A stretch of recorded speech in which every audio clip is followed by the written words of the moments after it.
I live my life a quarter mile at a time. Nothing else matters, not the mortgage, not the store, not my team and all their bullshit.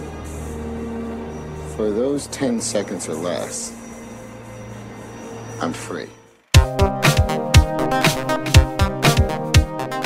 This is the Last Row Podcast, and we are coming to you live from the after party of the debut of Furious 7. All the major stars are here. We got Vin Diesel, we got The Rock, Dwayne Johnson, we got Tyrese and Ludacris, and we got Paul Walker in spirit. Rest in peace. Rest in peace. It's a celebration. We're coming to you live. We are back. This is the Last Row Podcast, as we said. This is our tribute to the fun, the amazing, The fantastic. Fast and the Furious franchise. Who doesn't love it?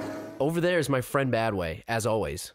Too fast. We're back after a couple weeks off. We mentioned we're going to every other week here. We accidentally took an extra week off, but hey, life gets in the way. Believe us when I say that we missed you all very dearly, and we appreciate everyone that wrote in over the past couple weeks. We are back with a new episode, and we appreciate all of the faithful listeners. If you look to get in touch with us, hit us up at thelastrowpodcast.com. You can follow us on Twitter at thelastrowpod. We need some more Twitter followers, so hit us up on there. Facebook.com/thelastrowpod. We're also on Google+. Leave us some comments on the SoundCloud player. And lastly, please, please, please, if you haven't done so already and you are enjoying the show, please head on out to iTunes. Leave us a 5-star review. Every little bit counts. We really appreciate everyone that's done it so far. We've gotten a new couple reviews. Just want to personally thank those people who have done it, and look forward to seeing some more in the future. I will 5-star your life if you 5-star our podcast. That's a personal guarantee. Yeah, well, look, put it this way. If you leave us a review, we will personally write back to you. Yes. Just send us your email address. I'm going to give you 5 stars. I'm going to mail you 5 gold stars like a teacher. Right. Like a teacher. So as we mentioned, this is our ode to the Fast and the Furious franchise.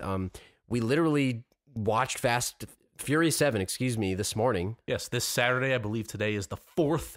You'll probably hear it later on, but opening weekend, major success. 10 a.m. like the 30-year-olds we are. Yes, 10 a.m. We don't like being bothered by people. There's punk teenagers who can't be staying out too late. IMAX. Yes. So this podcast, we're going to be talking mostly about the franchise as a whole, but opening comments about Furious 7. Furious 7. Yes. Get it right, buddy. Get it right. Did it exceed? Was it below your expectations? Listen, was it on par? If you don't like this movie, I don't know what you're going to think of this show, because this is the type of movie that you and I like. Yeah.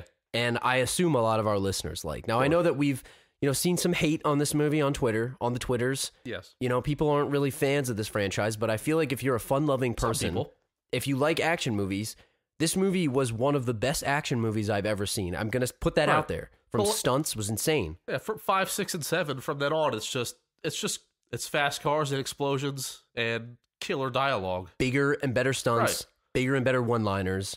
It goes on and on.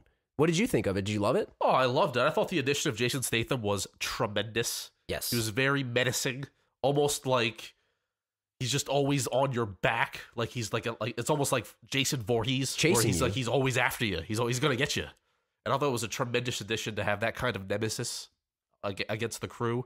Thought the banter of the crew was as good as ever. Some classic quotes from The Rock and Dom, as always, and a very touching Paul Walker tribute scenario. Done very tastefully, Yeah, very tastefully done at the end of the movie. And I was amazed at how well they were able to actually include him in the movie. I didn't really notice, other than a couple scenes here or there, which may or may not have been CG. No, his brothers stepped in, apparently. Yeah. I'm curious about what the future of this franchise is without him, and we'll get to that later. But, for now, I think we should spend time, as we had planned and promised everybody, going through the previous movies, 1 through 6. Yes. And I think this week, we've been trying to pick out some Rotten Tomatoes reviews. This week, we're going to pick on a little friend named Peter Travers from the Rolling Stone magazine. This guy. And, there's some interesting reviews on here that we noticed. They kind of stuck out. And I feel like the guy wants to like this movie franchise, but he's too nervous or too embarrassed. He's holding himself back. We didn't mean to pick on Petey, but it's just so happened that his quotes kind of stood out to us. Yeah. So if you would please with the first. So the first review comes from The Fast and the Furious, which is the first film in the franchise. And this is quote from Peter Travers, the Rolling Stone magazine. Rob Cohen, who last directed The Skulls, ouch, can consider this one another career-killing skid mark. Now, that's a double entendre there, because he's talking obviously about, car skid marks. Yes. And we know what the other skid mark is talking about. It's a clever play on words. I mean, this guy, obviously, he's a genius writer. Good job, Peter. Yeah. Slow clap for you, Peter. It's a little bit too lowbrow for Peter's tastes. Yeah. So then we get the next review. We're going to skip ahead to Tokyo Drift. Look out for a star cameo. It's the only surprise you'll get from this heap. What? Now, again, the car reference, this heap, Why you gotta do the car reference and refer it to shit? That's 2 in a row with the shit now. Underrated movie, too, in my opinion, by the way. So let's jump to 4, Fast and Furious. Quote, and yet I can see why Fast and Furious might be a smash as audiences look for escape from a broken economy. All these wheelies and power slides are designed to obliterate thought, not provoke it. Talk about a movie for its time. Did he really go there? He went there. He went economy on this movie. Oh, it's a distraction from the economy. Otherwise, it'd be a load of crap. Here. I'm sorry. Next one. On your high horse, Petey. All right. 5. Fast 5 will push all your action buttons and some you haven't thought of. So what if you hate yourself in the morning? He wants to love this movie so bad. So he's comparing it to a one-night stand. A walk of shame out of the theater, if you will. He should hold his head proud because Fast 5 is like one of my favorite movies. Yeah, like not just the series, like overall movies, absolutely. Action movies. It's in the pantheon of action movies. Pardon my English. So we'll fast forward to fast forward furiously to Fast 6. Quote, Vin Diesel, Paul Walker, and The Rock don't really act. Their dialogue is spoken like spoken tweets. It's fair. Yeah, I actually agree with them, especially with Vin Diesel. So good job, Peter, on that one. It's kick-ass trash that never pretends to be more. Bonus points for that. It's like, what a backhanded compliment, Oh, man, you, 6 dude. was good, man. 6 was actually a pretty good movie. 5 and 6 were what resurrected this franchise. He can't bring himself to say that these are good movies. And let me just, can I rant for a minute, please? And there's a small section of people, maybe it's larger than small, I don't know, well, based on the box office numbers, not so much, because all these movies kill at the box office. People are embarrassed to admit that they like these movies. And the people that flat out hate these movies stick their noses up in the air and call it unrealistic and crappy dialogue, and it's a slap in the face of physics, and Paul Walker and Vin Diesel and The Rock can't act their way out of a paper bag. You know what? Get over yourselves, all right? Yeah. Just get over yourselves. It's fun. Not every movie's The Godfather. I'm sorry. Not all movie is artistic pieces of crap that will just sit there and make you ponder life years and years upon its release. Some movies are just there to entertain you, and some movies are there to have fun, and some movies are there to crash cars into each other and race down the street a quarter of a mile at a time. Some movies are there for you to be an FBI agent and switch sides 5 different times in the 6 movies of the franchise. And some movies are there to get amnesia and then get it back. Some movies are there to just have a good time, and we need these movies, or else otherwise we'd all be boring and we'd all be lame and we'd all just be sitting there with, I don't know, maybe some black and white musical movies. Yeah.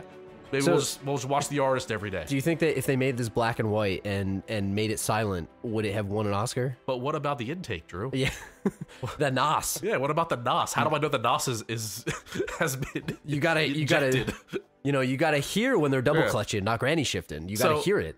Long story short, if you don't like this movie, that's fine. Don't tell me about it. Just keep it to your GD self. All right, your goddamn self. Just keep it to yourself. I thought you went PG on us here for a second. No. I'm sick of it. I'm sick of people bashing this movie thinking they're better. And you know what? There's other people that like this movie. They like these movies, and they give a caveat by saying, oh, I know it's stupid, but it's a guilty pleasure. Get over yourself, too. Admit that you like it. Stop it already. I like your passion today, you know what? Can I tell you that? I'm sick of it. It's been 3 weeks off, or whatever it's been. I don't know. It's been too long. And I like your passion. I'm freaking sick of it, Drew. I really appreciate your passion. I just watched today. Furious 7. I'm fired up. I'm not going to get to sleep tonight, all right? Yeah.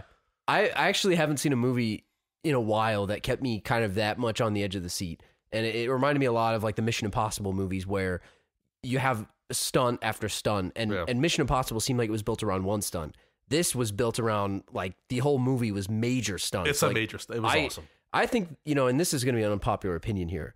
I know Vin Diesel joked about it winning an Oscar. Now, I'm being completely serious to everyone that's listening to this right now.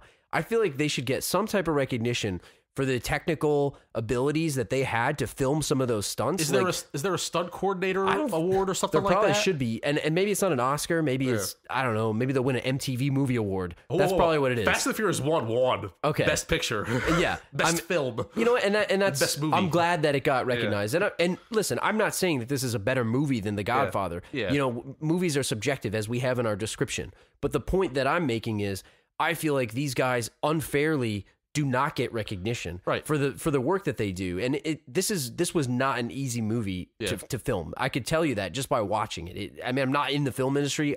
I'm a veteran of the movie theater industry. Yes, we all know that, as many people know. Yeah, but I am totally with you. Well, I enjoy these movies, and I am not ashamed to admit it. Well, like I said, it won Best Movie at the 2001 MTV Movie Awards, and I believe they also won Best On-Screen Duo, Vin Diesel and Paul Walker. Yes, and Paul Walker did win Best Eyes. Yeah, he won Best Eyes in my heart, man. So. You know, those dreamy blue eyes. All right, I thought about Paul Walker's eyes, and I'm calm now. Yeah. All right, I'm calm. Calmed you down. I'm back. What's next? Since we're doing the franchise, you know, we thought it might be a good idea to just take you through the movies one by one and just give you like a real quick plot synopsis, the Rotten Tomatoes scores, and it will set us up for the conversation that we're going to have. You know, we're going to try to rank these in terms of our favorite to least favorite. And when we say least favorite, we don't mean it's a terrible movie. It's just, which one would you pick over the other? Something's got to be last. Exactly. Yeah, and these, it's basically, if you've seen it before, this is a quick refresher, because I know all these movies, it gets a little confusing sometimes. It's been a while. And for those that haven't seen it, we can save you about 11 hours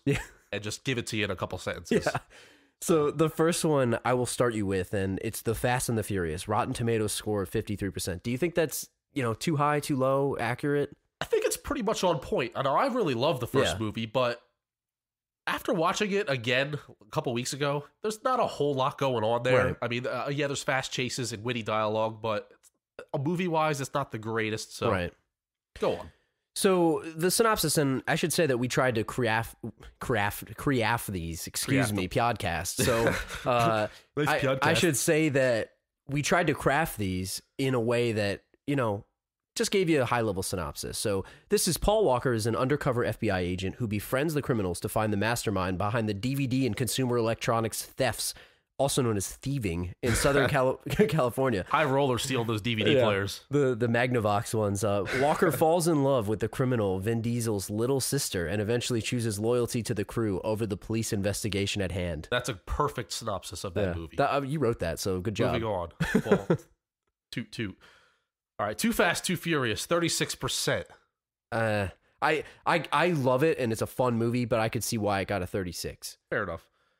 Paul Walker is back with longtime friend Roman Pierce, a.k.a. Tyrese Gibson. Pretty good name. A.k.a. Baby Boy. It's a solid name. Where they go undercover to bring down a powerful Miami drug lord. The duo successfully take down Verone by driving a Chevy Camaro through his yacht. End of movie. In the middle of that, there's some car chases. We're going to have to get to the villains later in this movie, but I have some opinions about Verone. So long story short, that's what happened. On to the next. Next one, and I should say this, we're going in order of timeline, which will confuse some who have not seen these movies. We'll get into it. But we'll get into it in a second. The next one is actually the fourth one, but in the timeline, it's Fast and Furious. Rotten Tomatoes score of 28%. How do you feel about that? Tough but fair. I agree with that. We'll get into it. Paul Walker is reunited with Vin Diesel unintentionally as they attempt to infiltrate a heroin trafficking operation led by Arturo Braga. Vin Diesel seeks revenge on Braga after the death of his girlfriend Letty, while Walker is hoping to arrest Braga for the FBI.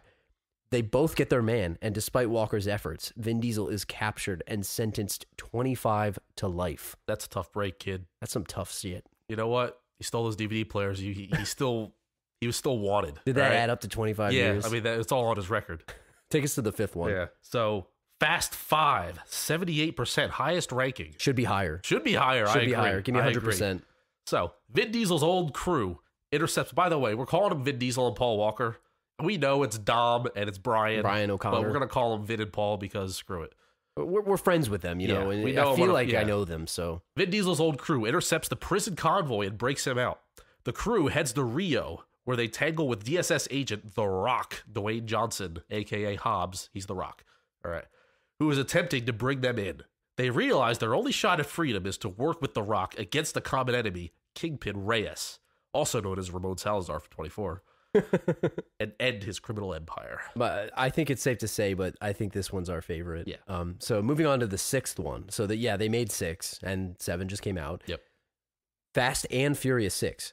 Rotten Tomatoes scores 68%. A little bit lower than 5. A little bit lower. I agree it should be lower than 5, but again, still a great movie. We're graded on a curve. I think it should be higher. Yeah. Go on. After gaining their freedom, they get a knock on the door from The Rock, who needs them for, quote, one last job. How many one last jobs can there be? Again. Taking down former British special ops badass Owen Shaw. Vin Diesel is floored to find out that his former girlfriend Letty is alive with amnesia and working for Shaw. For him. Why? Sleeping in the same bed as Shaw, if you watch it. The crew travels across the pond to wreak havoc on the streets of London, take down Shaw, and jog Letty's memory.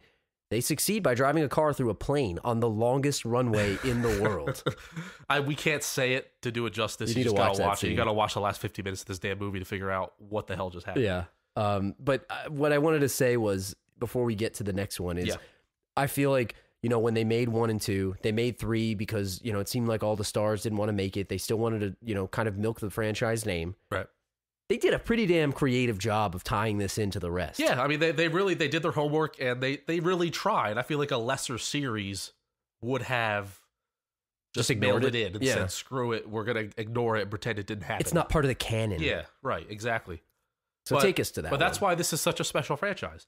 So now the most recent event movie leading up to Fast 7, Furious 7, Get it right, man. is Fast and Furious Tokyo Drift. 37%. I could see it. I actually enjoyed it more than 37%, but it's a one-off type movie. I could see it. So, long story short, the dim-witted quarterback from Friday Night Lights befriends Lil Bow Wow and learns drifting in various Tokyo parking garages from former Vin Diesel crew member Han. You guys remember Han? Yeah. Han is from 5 and 6. Han Solo.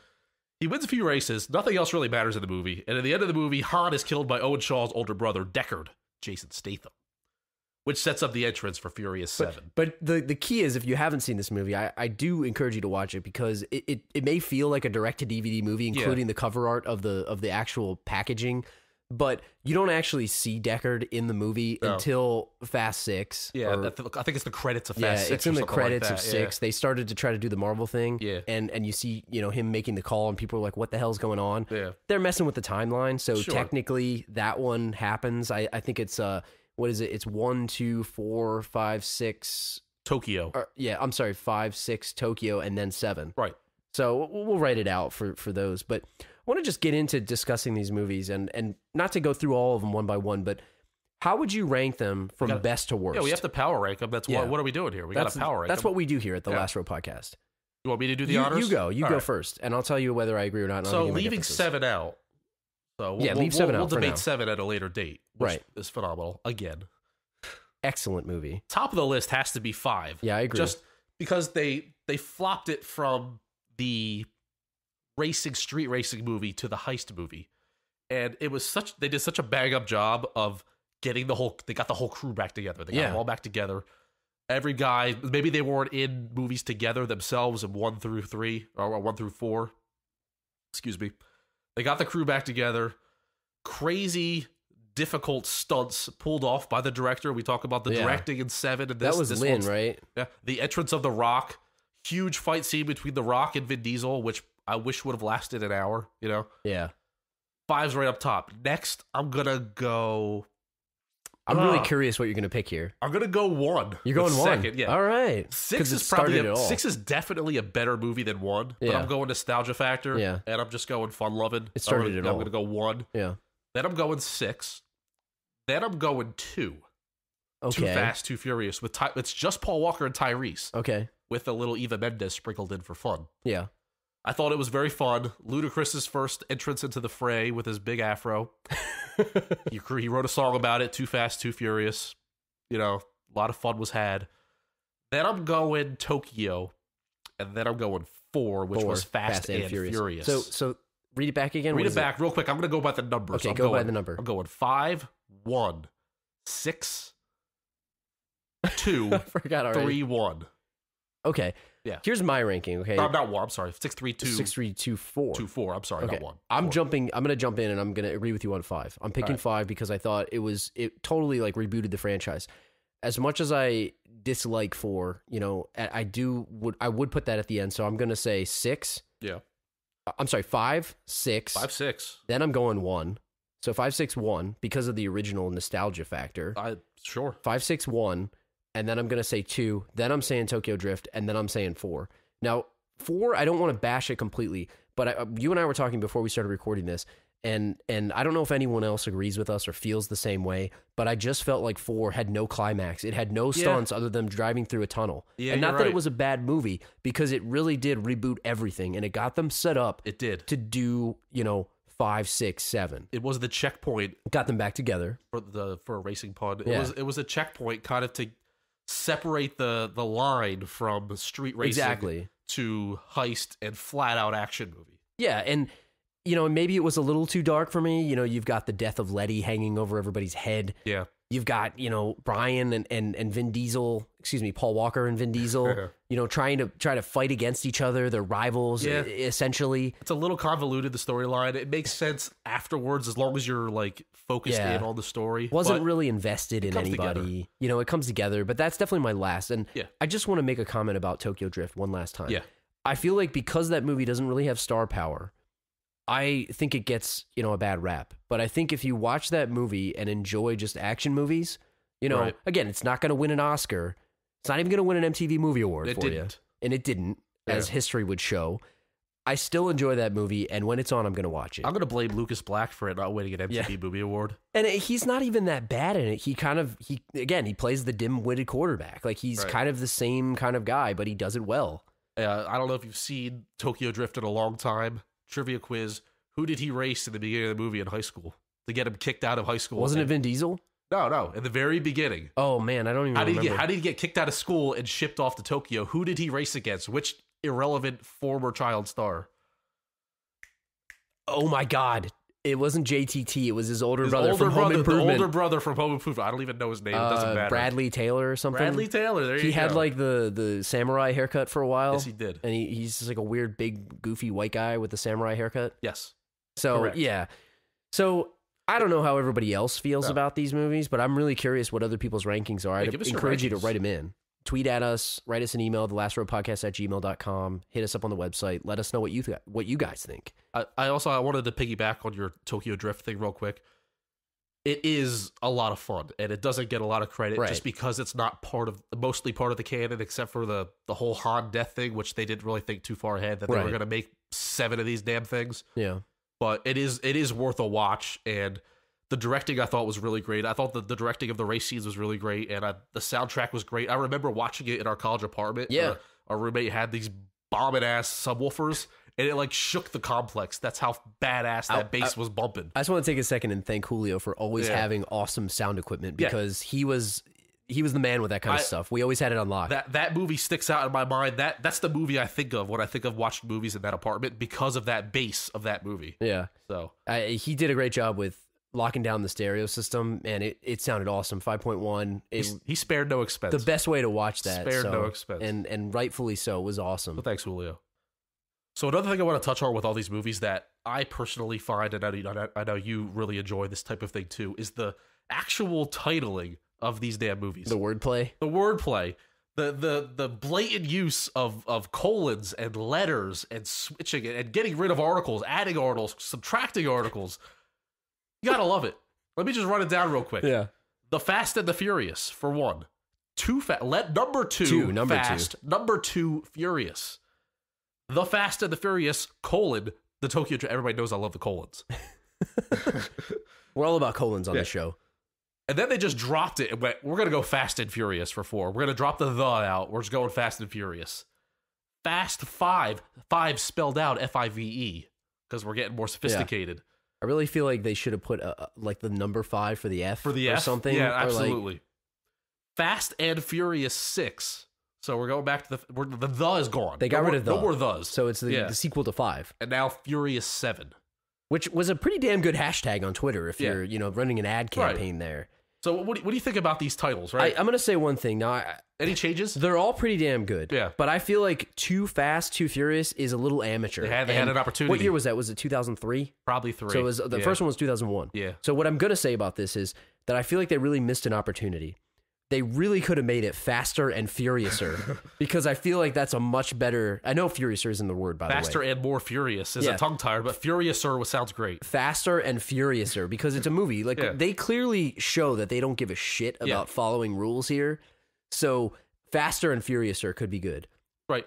I mean, and they avoided some pitfalls. I mean, the colon in the right place is a great thing, but they could have coloned the second movie. I mean, they could have went even faster and furious. The Fast and the Furious colon even faster. Even faster. The Fast and the Furious colon more furious. Like they could have completely ruined the franchise with those kind of awful titles, and they didn't do it. They went with the number thing, which is risky, ballsy, but effective. Now, how do you feel about Fast 5 spelled out? Fast 5? Yeah. Like without the number. Yeah. It makes it a little classier. It does make it classier, and I think for such a great movie, it's the best in the franchise, IMHO. What if they just called it 5? They could have just 5. That's risky. Now, that is artistic and risky. 5. I like it. I don't think they're going to get good Google searches with that one. Now, I'm going to tell you this. Whatever the last one is, if they ever decide to make one, if they ever decide to make a last movie in this series, it better be damn called The Fastest and Furious. But how do they know it's the last one? It's a risky move. They can always resurrect it because it could be called Even the Faster and Even Furiousester. I don't know. So let's speculate. What's 8? If you go, there is no pattern here if you look at it. So Fast 5, Fast and Furious 6, Furious 7. Is it just simply Fast 8? Isn't there a Hateful 8 movie? But that's Tarantino, so he's going to take that. Right. It's too late for that. Maybe they're just gonna go like and just say like octuple fastness or I don't know. V8 like the engine, V8, right? You got it. Fast V8. Oh my god! And it plays. You know what? It plays on so many levels because it's V8, like version 8, right? Dude, just drop that mic right now. No, don't even put the fast. No drop colons. The mic. It's just V8. V8. It's gonna be no other movie's called V8. You're gonna think it's a drink, but it's not the vegetable drink. Not the drink. Yeah, that is genius. Drop that mic. And if they get to 10, you know it's gonna be FX, right? FFX. Yeah. There's a channel FXX, but it's FFX. FFX. Yeah, I don't know what 9's gonna be. FFX is like a video game, isn't it? Final Fantasy X. Right. And maybe they just drop the number for the next one. They could just do a non-number one like they did for 4. It could just be called Furious. Yeah, just be called Furious. Because they're pissed, you know? They're really mad because, well, I don't want to give anything away, so we won't go there. Yeah. But, I get you. Moving on. Everybody loves the quotes in these movies, right? So what I did was I compiled a bunch of quotes, mainly, all from Dominic Toretto, a.k.a. Vin Diesel, right? So I want to know from you if some of these quotes are things that maybe you would live by. Do you think it's part of my credo? Are these quotes part of your credo? Tattoo them on my chest? So let's just start off with a very famous one, right? Yeah. We're going to go with Dom saying, I live my life a quarter mile at a time. Nothing else matters. Not the mortgage, not the store, not my team, and all that bullshit. For these 10 seconds or less, I'm free. Do you live your life a quarter at a time, Drew? I mean, on the first of the month, I try to pay my mortgage. Yeah, that matters. It matters. I might be homeless. I might not have a car at that point. Then I'd be living in my car. Right, and you're not going very fast in that quarter mile if you don't have a car. I think there's some other things that matter. Yeah. But, I get what he's saying there. I get the spirit of freedom and just going 80 miles an hour in a quarter mile. It's a little hyperbolic. I get it. Hyperbolic. Whatever. Podcast? Yeah, the podcast. And then he says, you almost had me. You never had me. You never had your car. Granny shifted, not double clutching. You're lucky that 100 shot of NOS didn't blow the welds on the intake. You almost had me. Do you granny shift when you should double clutch, Drew? You know what? I don't know. Have you ever done that? Does anyone know how to double clutch? I don't know. I certainly granny shift. We should do a Google search. I mean, I do drive. I have a manual, but I don't know if I know how to double clutch. I can't double clutch in my Plymouth Neon, Drew. Double clutch sounds like something that they invented for the movie. Now, I'm not a car enthusiast. Well, I'm pretty sure that you can double clutch. We'll find out how to do that. Some people like to triple clutch. That's just me, though. If someone knows how to double or triple clutch, please write in. I'm very curious about how you do this. Look, as much as we love these movies, we're not super big car guys, all right? So I drive a Plymouth Neon. So I don't go very fast or furious. So you ask any racer, any real racer, it don't matter if you win by an inch or a mile. Winning's winning. I totally live That's my life 100%. by that. It's like Ricky Bobby. Yeah. They stole that from They Dom. did. All No, right? that's a good credo. Add it to the credo. You can have any brew you want, as long as it's Corona. I don't live my life That's by a that. violation, Dom. Now, All right? Corona's a great drink in the summer. Yeah. I enjoy it. Great is a little bit. Can I tell? Once I was on vacation in Mexico, Yeah. and they laughed at us. They laughed at Americans for wanting Corona. They said, I'm sure they do. They said, "Do you know what we call that down here? What? We call that piss." I quote the Mexican guy that said that to me. How many faces would Dom punch if he heard that shit? Now he would probably punch my face in, but I'm just quoting a guy that I met in Mexico. Maybe in SoCal, Corona's the way to go. I enjoy Whatever. it on a hot summer day, Yeah. but I'm more of a stout man. I'm I more of get a you. porter. I get you. Because the Buster kept me out of handcuffs. He didn't just run back to the fort. The Buster brought me back. Are you a Buster? Do you know what a Buster I is? don't even know what the hell that is. A Buster is someone who is acting whack. All right. Acting whack, man. Almost like a coward. Kind of like he'll go around with his tail between his legs, maybe go narc on somebody. That's who a Buster is. Do I act whack? I mean, we've been friends for a long time. Am I whack? I would never call you a Buster. I don't know. You're no Buster. I hope not. I don't put that on my credo. No. I have faith in you. But this ain't a junkyard. This is a garage. See, this is him just shitting all over his car. Yeah. If I rolled my Plymouth Neon up into your garage, would you call me a Buster for that? No, I would. Well, You I'd be know? like, hey, man, it's going to snow. Put your car in the Thank you. garage. You Thank could park it here. Brian's car is damaged, and he needs a place to store it. It was still a nice He's trying car, to trade though. it in. It's got a good frame. Better than that piece Yeah. of shit that Kip Raines buys Right. Memphis Raines at the end of Gone 60. The Johnny Tran. I never knocked on you. I never knocked on nobody.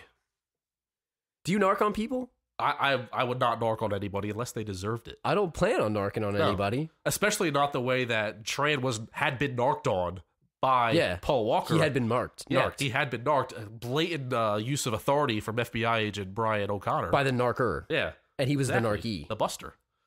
narky. The buster who does Dom. narking. Dom talking about his little sister Neon to Brian. You break her heart, I'll break your neck. You know what? I don't have a little sister, but if I did, I would do the same. Did the last wife, did her two brothers ever come to you, quarter you and say that? I don't know. I don't believe that they did, but maybe they were thinking it. I don't know. I think I heard Brian call you a Buster one time. Maybe you didn't hear I that. certainly didn't narc on him, though.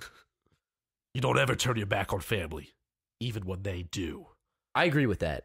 So Don't turn your back on family. second, third, fourth, fifth chances for family members that maybe have done the family wrong, but it's like they're family, they're blood. I mean, right? they're family. Sometimes you gotta give them some hard truth. Yeah, But at the same time, don't turn your back on family. it's the true mark of a loyal man. And this is if Dom is nothing else, he's a loyal man. I'm a boy who appreciates a good body, regardless of the make. That works on so many levels. Doesn't matter race, religion, weight, height. He's not a xenophobe. You As got some one villains leg, are. you got eye patch. You don't care. An eye patch. What about a peg leg? Is he okay with peg He's legs? fine with the peg leg. All right, so that's all I got for Dom. I mean, there's plenty more, but we're pressed for time here. We're trying to keep this under 7 hours. All right. Our love for the franchise cannot be contained. So I got a couple Hobbsisms right now. All right. That's The Rock. Just a few for fun. Yeah. What I love about Hobbs is his ability to rally the troops, especially of his DSS crew when they're trying to infiltrate and take down Gives good speeches. Vin Diesel. This is a speech from him. All right, listen up. The guys we're after are professional runners. They like to speed around and are guaranteed to go down the hardest way possible. So make sure you got your thunderwear on. Thunderwear. Creative. We find them, we take them as a team, we bring them back. And above all else, don't ever let them get in cars.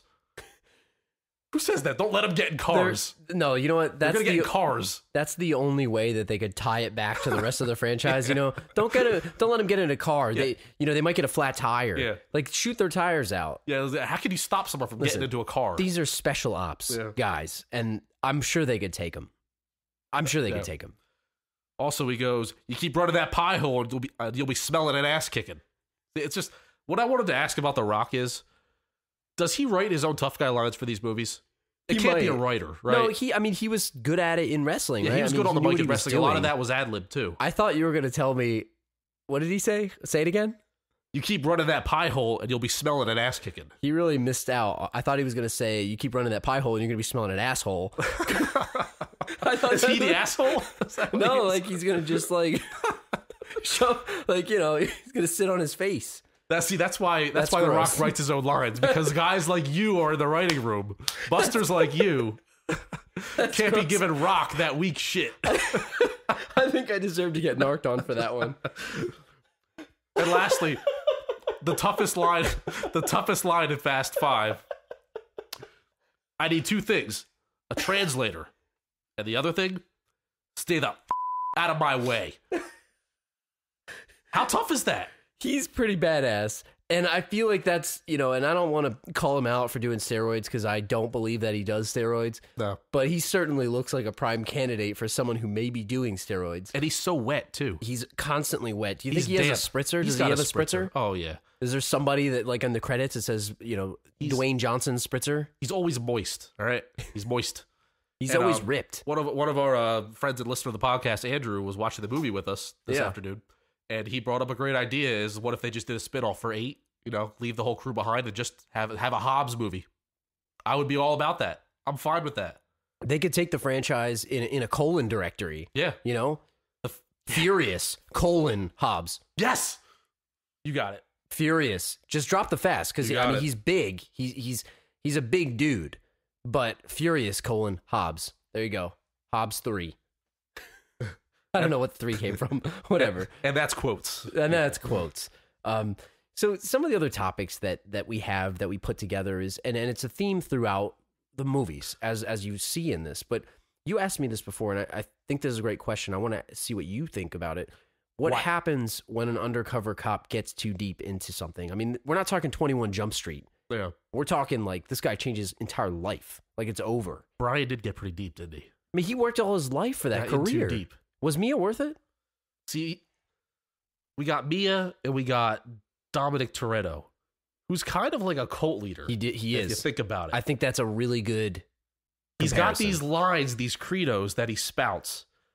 People just suck. He got Brian, FBI agent, detective, undercover guy, to flip not once but twice to his side over a course of a couple of movies. Right. He got DSS agent Hobbs, who doesn't take any shit from anybody, to get on his side, let him off scot-free, and then humbly knock on his door at the beginning of 6 saying, will you please come and help me get the bad guys with me? I can't do it without you. Is this guy a mastermind or what? I mean, did Brian have no choice? Was he brainwashed? Did he not even know? I mean, I think that he certainly is charismatic. If we're going to look at probably the Heroes Wiki or Anti-Heroes Wiki, you know, I'm sure that exists. We'll have to look it up. Yeah. But having said that, I feel like he's definitely using that charisma. And I don't know, maybe he's using it on purpose. I don't know if he is. But he's certainly pulling people underneath kind of the web of his life. He talks about loyalty, and then these guys do the craziest things without even questioning him. That's like grade A, number 1 cult leader status right there. Have people follow you almost into death. Let's drop out of an airplane with parachutes attached to our cars. Yeah. Okay, Dom, sure. Drive out of a window. Yeah, let's do it. Do you think it was worth it? I mean, do you think that Brian's life choices were worth it? I mean, he had a nice family. He had a kid with his wife. He threw his career away twice, though. I mean, he probably worked so hard, and then, oh, you know what? I'm going to hang out with these guys to steal DVD players. Yeah, Magnavox. I'm going to let you go because, you know, your girlfriend, your sister's hot. Yeah. Pretty much is what it boiled down to. And they didn't I respect you because you could race really fast for 10 seconds. That's the foundation of this franchise. And it makes me wonder how good of a cop Brian is, or maybe he's a bad guy at heart. Yeah. You know? He kind of like towed the line. Yeah, and we use the term bad guy loosely, I guess, because they are anti-heroes. It's very gray. I mean, they wind up doing good things, but they do it kind of with an all means necessary type thing. I guess they paint it as they steal because they have to, but you know. But that brings me to the next question about the crew that I wanted to talk to you about. You know, how good is his crew? Because my issue with this, and obviously I'm a huge fan of the series, as I hope all of you are. Right. I feel that his crew gets a lot of respect from government agencies. Yes. Specifically special operations, FBI, CIA, whatever else Black Ops is and out the villains there. they go against. You know, Call of Duty Black Ops, Black Ops 2, whatever else. Opportunity knocks. You know, they hard knocks. Yeah, hard knocks. Knock off. Off the wall. Knock face around off. guys. You know? How good is this crew to graduate from stealing DVD players and PlayStation 2s? Because that's what was out at this time. I mean, Let's they be didn't real. even have a PS3. It was PS2. This It was didn't even play Blu-ray. No, it didn't. They had a DVD player, though. Keep that in your room. It did. You can watch DVDs in your room. But how good are they to start bringing down international drug kingpins, man? They upped the degree of difficulty really fast. Special operatives. The timeline that they created for us as far as real time goes between movies 1 and 6 isn't that large. No, these guys were driving Honda Civics Yeah. on like Highway 66 or whatever, the 405 in California. We all know that at least some of these guys, we know Dom wasn't getting pinched because he was just the cult leader. But, you know, like a guy like Vince, he would get caught. Somebody would get caught. Mia would get caught because she got left behind and Brian wasn't there to protect her. You know, things like that would have happened all the time. You don't just go from stealing the DVD players and the stereos to ripping off oil tankers. Driving bank vaults down the street of Rio. Yeah. How can they... Did they get training? Yeah. Did they spend a week in I don't know, driver's school for the because CIA? In Fast 2, we have Ludacris in the garage specializing in putting TVs and He was on like Pimp My Ride, and essentially. headrests. He was doing exhibit type shit. Yeah. And doing it, putting hydraulics and messing with the drawbridge races. I forgot about that. He went from that to being this tech guy that can hack into any system that you would ever ask him to. He had like full-blown Chloe O'Brien Now I know you skills. I know the name of the game is a suspension of disbelief, but if we're talking about in the movie here as a crew, and again bringing it back to the Brian thing, these are the type of guys that you're attaching your life to. You're going to jail, buddy, if you one slip up. Family. It's all about family. It's all about family, loyalty. Though, is he the toughest guy ever then? I mean, not to bring it back to him, but I mean, he went toe-to-toe with The Rock. Let's talk about the fight with The Rock for a I second. mean, come on. Let's be serious. I mean, I'm talking about the real character, The Rock. I'm pretty sure The Rock is a good 6 inches taller than him. He's also like 200 pounds heavier of muscle. Yeah. And Vin Diesel's a big dude, too. Yeah, Vin Diesel will dwarf anyone else in this movie as far as muscles go. I don't know how tall he is. I know actors are short, but I'm pretty sure that in order to look eye to eye, Vin Diesel had to be standing on a milk crate. That had to be it. Maybe they made The Rock take his shoes off. Yeah, maybe they Like Freddie Prinze Jr. there. Nice throwback. You know, throwing it back to 24, but they got into like a 5-minute brawl in Fast 5, and it ended with Vin Diesel on top of The Rock with socket wrench in hand. Could have bashed his brains in, but decided not to because he didn't want to do it. you know what that would have ended in? It should have ended with Vin Diesel in the hospital because he would have got his ass handed to him. Rock But bottomed. I think it was an ode and kind of a, this guy started this franchise. We can't have him get his ass kicked by The Rock. Well, yeah, you have to paint him as tough, but in this movie, I know this might be blasphemy because there's a lot of great action stars and there are a lot of great action movies in the world. Did they try to create Dominic Toretto as the toughest SOB in the history of movies? Like, in the movie world, would he be able to knock out Mike Tyson? I don't know. You think if he could beat The Rock looking like that, could he beat Mike Tyson? Do you think if they had a chance to redo this franchise, they would have just cast The Rock as Dom Toretto? I bet so. They probably would have. Oh, they would have loved it. More charismatic for sure.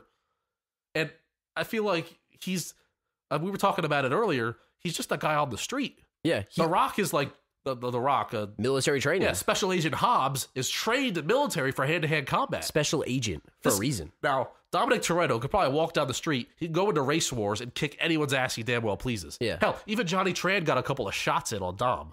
Yeah, Johnny Tran. He's no flawless victories here, so I don't know why they make this guy so invincible. I mean, it's just the allure of, trying to hype this guy up as much as possible, but it's something I have trouble with. And at some point during these films, it turned into an Ocean's 11 type heist film where, we talked a little bit about the crew. We've got specialties for all these guys. Who's your favorite crew member of all these people? Like, if you could pick anybody, like, I'll give you some names. So Let's run it down real quick. So you got Letty, you got Dom's girlfriend, you got Mia, you got Ludacris as Taj, you got Tyrese as Roman, Han as Han, because I don't know the guy's name. Han as Han. Han. You have Wonder Woman as Giselle, as Gal Gadot. You've got Vince, the beard guy, who had a pretty awesome beard. And then you've got Jesse, the kind of bitch mechanic that just kind of, he died. Can I say something about Vince real quick? I mean, Vince knew that Paul Walker was a cop the minute he smelled it on him, right? But Dom didn't believe him. He didn't believe him. Now, Vince went on to disgrace himself and turn his back on the crew, and then Vin Diesel let him back in because, hey, You don't turn your back on family even when they do. So you can't pick Vince. I don't know. Part of me wants to say Roman Tyrese because he's got the jokes, man. Besides The Rock and besides Vin Diesel, he's got the lines. He's got all the funny lines. I'm gonna go with Han though. Upset. Yeah, I was gonna You're gonna say Han too? So because I feel like I wish I saw more of Han. He's sitting there, he's popping his chips. He's always eating something. Yeah, I actually like the guy. He's got the smug, like a-hole look where he's just got that little grin on him. He's in Tokyo Drift, but you don't really know that much about him. You kind of do, but you don't. He's hanging out with high schoolers, which is kind of odd, I guess, for a man that's probably 30. And at that point, he's pulled off how many heists? That's where the timeline gets a little screwed. A little iffy there on the timeline. But let's suspend disbelief for that one. Knows how to drift cars. Yeah, kind of a badass. He's all around. He can drive straight and he can drive circular. If I didn't pick him, I actually would pick Letty. I actually like her. You would pick Letty? All right. I think she's pretty cool. Yeah. She's a tough character. She can hold her own. She's kind of a badass. And I like Michelle Rodriguez. I think she's good. So she's one of my favorite in the movies. I think it's actually a good partner for Vin Diesel. Right. So that's my vote. Cool. So let's bring it back to the Fast and Furious 1, the original. I want to talk about the street racing scene. They painted the scene, and I wanted to know how you think it compares to the real street racing scene. Like I said before, we're not major car guys. We don't race. We're not street racing. We're not blocking off Main Street. You know what I mean? You got to think walking to tell the cops coming. It's foreign to us. And if anybody out there does this kind of stuff, please let me know. How accurate it is? How accurate did they portray this in the first movie? So I will tell you this. And even the second movie. As we talked about this before, I worked at a movie theater. Yeah. So when these movies came out, yeah, the street racing scene was welcomed to the theater because it became like kind of an event, right? So it's kind of like you're dressing up as Luke Skywalker when the new Star Wars movie comes out. These people are coming out with their tricked out rides. Yeah, and actually it was kind of neat because there was some pretty cool cars there. So they wound up having like a car show at the event of the movie. Right. So it was kind of neat. Not into the neon lights personally, but I like some of the cars. You know, I'm a fan of Subaru, fan of Mitsubishi, all these cool cars. You're like, a foreign guy. Yeah, you're not about American muscle. No, I mean I like American muscle too, but I'm a fan of the all-wheel drive cars. I have a Subaru. I enjoy them. I would be the type to get the Dodge Challenger, and then I'd put neon blue lights underneath the Dodge Challenger. Yeah, you would. And then I'd get kicked out of America. I think that some of these things are true. Now they weren't running a quarter mile there. Right. They weren't doing that in the parking lot. Yeah. I mean. Yeah, right. They were hanging out. They were just hanging out. It's not really racing. Like I remember the Lehigh Valley was notorious for you pull up to an Exxon station and you got 7 guys with the lights under their cars with their hoods up trying to look all cool. Yeah. Now that's a little forced. There were no bikini scantily clad girls by their sides, by the way. And if they were, they didn't look like the movie. Yeah. And they got their little lawnmower putt sounded intakes. But it does kind of sound like a lawnmower. You got these random wads of rubber banded money that are being thrown around as we're wagering here in this back movie. And forth. Does that happen? I mean, this is LA. Yeah. This is LA. How much money is in those wads? It's like there could be Monopoly money in the middle of that. You ever see what's it called? My cousin Vinny with the pool table with the pool seed. Yeah. The guy gives a wad and a bunch of wands wadded up with 100 in front. Yeah. How easy could it be to rip someone off? Yeah. I don't like the rubber band system as a But how do you know how much is in there? You're right. Like I mean, they just I'll race you for this stack for 1 stack. How much is a stack? What's a stack? How much is a stack worth? And can we talk about the aforementioned hood skanks? Sitting Yeah, on the hood of the car with the skirt that isn't really a skirt at all. It's basically underwear coverage. Yeah, kind of. You know what I mean? Do these girls exist? Like, I haven't seen any. Is the car skank a real thing? I mean, we're not in the alleys of Los Angeles here. Yeah.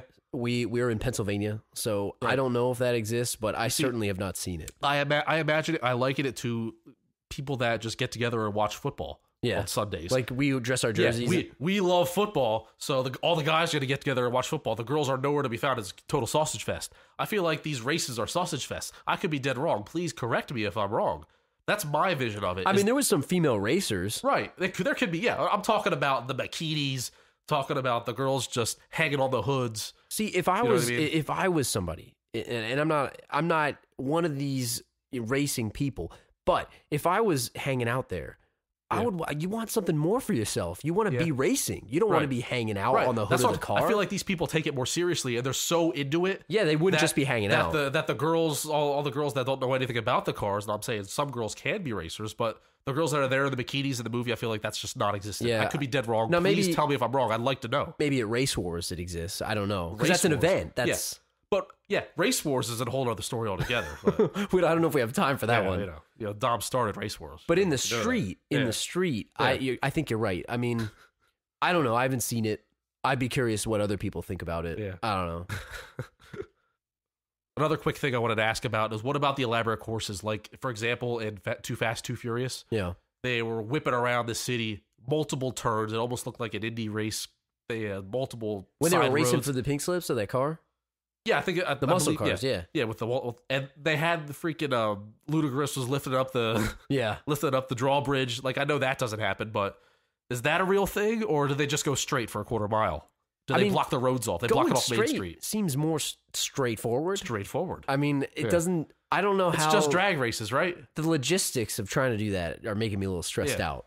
Trying to block off streets. You can't and make sure do it. I feel like it's come. impossible. So I feel like that's a little bit, especially in a major city. I mean, there's police helicopters. Yeah, I mean, we sound like busters to the race game right now. So I would love someone to please tell me what's what because I'm genuinely curious. Don't narc on us though. Yeah, just whatever you do. So there's a lot of badass villains throughout this series. Am I right? I would say that. I don't want to spend too much time on this, but I want to tell you that I did a little research on the Villains Wiki, and I feel like that thing needs a lot of work. We need to enlist some people. There's some really good wikis out there. For example, when we did our 24 podcast, Bauer Hour, that wiki was on point. Those wiki editors, I don't know what they're called, editors, wiki editors, wiki editors, whatever they are. They do a phenomenal job. Yes. I mean, so much that I made a change and they deleted it. Yeah. You know, they're on top of it. Don't try to edit on my page. Right. The Villains Wiki is the total opposite. They need some help, you think, right? We're talking about blatant grammatical errors. We're talking about capitalization in the middle of words. Yeah, and it's a vital wiki. It needs to be updated regularly. I need to spend some time on this wiki. There are new villains every day that can be added to this. Now, there's a Fast and Furious wiki, which is much better than this. Not bad. I want to go back to the tried and true, the Villains Wiki, because, we need to find out what we need to work and update and change. Right. So I'm just going to quickly go through some of these villains. I'll tell you who they are if you didn't remember, and I want to tell you what the Villains Wiki had them as listed for the category. Okay. Because there's some interesting pieces here that I think we needed to bring up. So the first guy's from the first one. His name's Johnny Tran. He's the leader of the Little Saigon crew. He's a guy who had like a couple sport bikes. He had a Honda S2000 at Race Wars.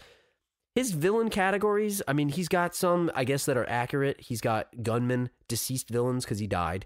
Vehicular villains. Now, let me ask you about vehicular villains. When I hear that, I'm thinking of Axel from Twisted Metal 2, where the guy, have you ever played, you played Twisted Metal 2, right? Yeah. So, the guy that's like literally strapped to the two gigantic wheels. You can't see me right now, but I have my arms outstretched. It sounds like a monster villain. Vehicular villains. Come on. Vehicular. He's also listed as humans because, I guess he's not an alien. Of course he's a human. Homicidal maniac, died in disgrace. I mean, I guess he disgraced his family because he didn't succeed. I feel like it's too tagged. It's too much. Let's scale back the tags. Let's have a little respect for ourselves, wiki editors. He's listed under bullies. I mean, come on, he's more than a bully. Yeah, he's a sadist. If you're a bully and you just delete you go to the higher row. Yeah, you go to the higher one. So I mean, he's listed as criminal, villain. Yeah. Obviously, you're on the Villains Wiki. Why are you marked as villain? Like everybody should be a villain. Let's clean this thing up. Torturer, sadist, blah blah blah, whatever. Anyway, next guy, Carter Verone, drug kingpin from Miami, from Too Fast, Too Furious, 2. Key villain categories: human again. I mean, I'm just going to assume from here on out, everyone's a human. I think so, anyway. I love this one. He's also listed as in love villains. In love villain. Because he's in love with Eva Mendes. So he's got a soft spot. He's also listed as trash talking villains because he talks a pretty mean game. He was a cocky prick. Yeah. He was. Vehicular villains, again. I mean, I just don't get that. Sociopath. Also, friend of the hero because they were undercover. Right. He trusted them. Emotionless villains. Villains with dissonant serenity. I don't even know what they're trying to get at. Yeah. Like now you've got words like jerk, and then you've got that. That doesn't Excuse mesh. me. You say two things. You said he's an emotionless villain, but they also tag him as a villain in love. Yeah, that's contradictory. Yeah. Contradictory. You're gonna make some edits. Contradictory. Then you got Takeshi, who's also known as Drift King, aka DK, and his biography is he's one of the bad guys from Tokyo Drift. Tokyo Drift. Don't really need to get into his categories. Who cares? Yeah. Arturo Braga, as we tried to say earlier, he is listed as imposter, Owen Shaw's bitch. That's our category. And master of identity deception. Now, that brings up a couple questions about how the freaking FBI didn't know that a guy was saying that his name was something else. It's a total Ra's al Ghul moment from Batman. Didn't like that one. But this one, I want to say that the wiki stepped up their game a little bit. How'd they do it? They had like a table with actual things. So they had occupation, Mexican drug lord. Powers and skills. He's got powers, he has does he powers. His powers are high intelligence and firearm skills. That's so generic. It sounds Wiki. like something that Napoleon Dynamite would write. That's so, true. Hobby. He has a hobby, trying to find drivers. Goals, kill Dom Toretto and Brian O'Connor and to traffic and running heroin across the Mexico-U.S. border with capital M-E. That is glittered with grammatical and spelling errors, and it sounds like a 2-year-old wrote it. Key villain categories. Master manipulator and mastermind. Now, how can you be a mastermind if you're Shaw's bitch? Yeah, he was turned out to be Shaw's bitch, basically.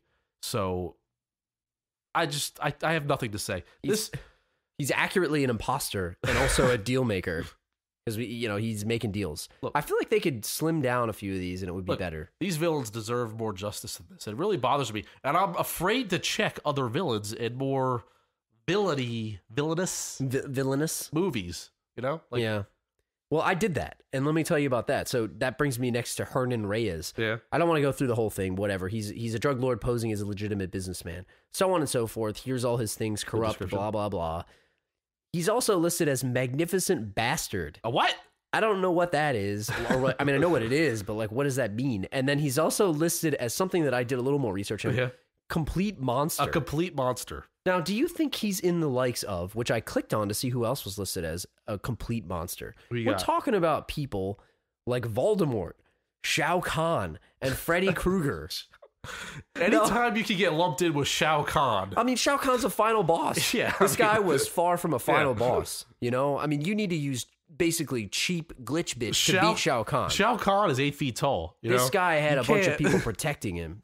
Shao Kahn has a freaking sledgehammer. Yeah, Shao Kahn would not share shots and Coronas in his nightclub. No. With Dominic Toretto.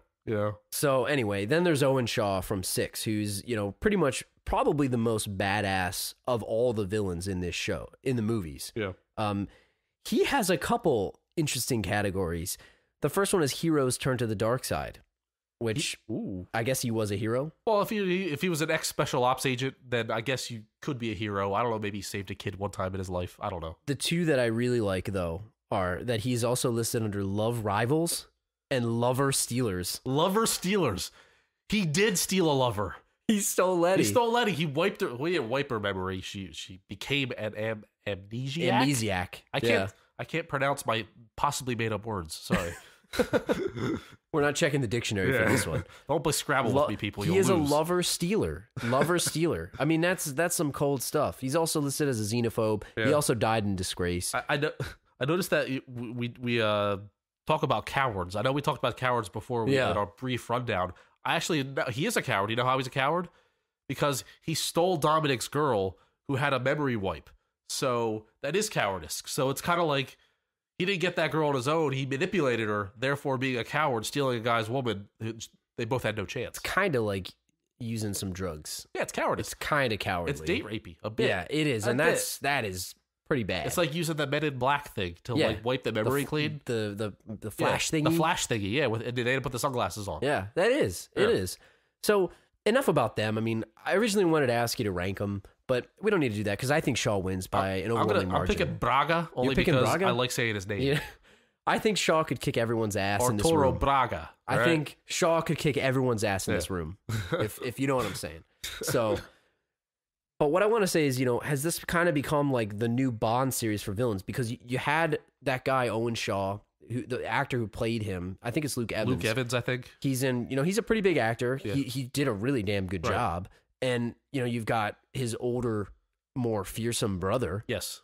Jason Statham. Deckard actually is the best villain of the entire series. You'll see it when you see 7. And he was freaking awesome. He's Yeah. like the Terminator. He was a menace. You know, he was awesome. But this leads me to the thing is like, is this a dream casting for future villains or even like government officials? You know? Yeah, And I certainly believe it. Like for another example of an awesome and Fast and Furious 7, Kurt Russell. Snake Plissken himself. Yeah, Kurt Russell was I forget his official title, but he was a government Mr. Nobody. Yeah, he was a government official, kind of in a Men in Black scenario type thing, where he's kind of under the radar. And he enlisted the help of Dominic Toretto to try to help him out on this job, to try to steal the chip that they were looking for. That's a type of role that could be in every movie. So it's villains and it's other government officials, like The Rock. When The Rock was first introduced, it was the same type of thing, turned into a regular. So I'm going to tell you who I think should be in this movie, and I want to hear who you think. But All right. the first one that I want to put out there, and I've talked about this with a couple people already. I know Andrew and Ty have talked about this. Yes. What if this was just a shared universe? Yeah. And we're talking about villains, but we'll talk about anti-heroes too. What if they needed somebody to finish a job, and they just couldn't get it done, and they need to bring in one more guy? I know where you're going. Who you gonna call up? Memphis Reigns. He's at the go-kart Put station. Lowrider on. Yep. Bring him in. Give him the jacket. You know, I think he could do it. You know what? If the movies were a little bit closer together, and I know they were released kind of at the same time, maybe 2001. within 2 years or a year, Memphis Reigns would totally fit in. I don't know about the rest of his crew, but Memphis Reigns will certainly do a job for Dom. That crew is amateur Yeah. compared to the other guys. Especially with Paul Walker not being in the game anymore. Yeah. Rest in peace. I feel that Memphis Reigns could easily slide in as that extra driver. Definitely. But as we talk about the guy himself, Nick Cage, he would try to take over the movie. Oh, he's too big for the movie, Yeah. unfortunately. Yeah. And I think that's why these movies do work, which we'll get to in a minute. But I don't think he would be able to do it. I think everyone else would leave because he's too big of a star. He would take the movie over. Yeah. Quickly, another guy I was thinking of as far as for the Kurt Russell role, and maybe even a villain role, kind of a villain who delegates, and maybe there's a second boss who actually does the fighting. He has the villain category of delegator. Yes. And I'm going Al Pacino. Al Pacino is good for a speech or two in a movie, and I know, and he's taken some crappy movies too. So this is certainly a step up with some of the other crap that he's been If you've shoveling seen out lately. The recruit, he kind of played like a Yes, mentor to Colin that's Farrell. absolutely right. Perfect. Like he could be a villain who's like just the guy in the headset, you know what I mean? And he's spitting out these soliloquies and he's doing this and that. I'm all for that. I think Pacino has potential to be in the series. I would love Call it. me crazy. Another guy, Sean Bean. He Who would doesn't be love good. Sean Bean as a villain in this movie? You know he's dying going in because he dies in everything, right? Yeah. So, unfortunately, He's gonna die, but gonna die. You're gonna get the most out of Yeah. him while he's in it. when he's in there, he's giving it everything he has. It's like a player that gets hurt all the time, you know? Like, you got to use him. You want to give one or two? Yeah, I love the idea of putting in somebody like Idris Elba. I just love him, whether he's a bad guy or a good guy. I don't know. He's awesome. He's been good in a lot of movies, but I see him as Stringer Bell. And Yeah. he could be a ferocious yet even level-headed baddie. So he can totally fit in here. He could be pretty good. He could be relentless, like kind of like a Shaw type guy. Yeah. You know? Oh, he was ruthless as Stringer Bell, but at the same time, he never let it on. Great actor, Complete too. straight face. I actually hope that he's Bond. I know there's new rumors of that. I think that would be really awesome. So we talked about villains, but you know, this series obviously has been carried by actors like Vin Diesel and Paul Walker, and unfortunately, Paul Walker is no longer with us. Unfortunate accident. You know, take a minute here and just. I really enjoy him in these movies, and you know, I think going forward, if they do choose to continue these, it's not going to be the same without him. Yeah. And we were talking a little bit about this earlier. Right. As we wrap it up, we'll talk about this for a minute. I feel like Paul Walker was perfect for this role, and it was kind of like it was meant to be that this movie came together with him and Vin Diesel. I know that I was reading something online about how initially in 2001 there were 3 actors. Mark Wahlberg was one, Christian Bale was another, and also strangely Eminem. I can't remember when that 8 Mile would have came out. been not a good movie. He was another one that they were thinking about when they were going through the making of this movie, about penning it and everything. Yeah. Thankfully, they landed on Paul Walker. And I feel like Paul Walker and Vin Diesel perfectly complemented each other. They're not too big for the role. Both of them at the time were not too big for the role. Right. You know, they're not superstar actors. They were both kind of secondary actors, if you will, put together as kind of a dual lead, if you will. And that doesn't happen too much in movies. They were able to share the screen time, I think, without it being torn side to side, you know, and movies that come out now are a little able to do it with the Expendables and things like that. But you're right. I think you really nailed it in that and let's be serious. He's not the greatest actor, and we'll be the first to admit Sure. that, but I think that's kind of what made it like endearing, it was sort of a fun loving movie. He didn't take it too seriously. He was, not the greatest actor, but I thought he played the part pretty well. Right. He wasn't, the biggest thing about this movie, he wasn't too big for it. He played his role. He stayed in his lane, if you will. Yeah. Stayed in his lane. All right. Used his turn signals. Yes, he did. So as we wrap this up, what do you think about going forward?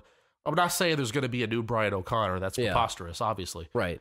But what I am asking is, who's going to play the sidekick? Because you can't elevate Tyrese or Ludacris. They're down where they belong. They're kind of Han before he died in the movie, and other of the bit actors. They're kind of like secondary type guys. Who could be the second lead to Vin Diesel going forward, if it's the case? The tough thing is, because he is a co-lead, he needs to have enough of a bravado or whatever, acting chops to hold their own, and they have to be a lead, right? But you have to have that balance. You can't be too big. I agree. You don't want him too big, and that's where the challenge is. Yeah. So I kind of was thinking about this the other day. I know Andrew, friend of the podcast, and I were talking about this. Yeah.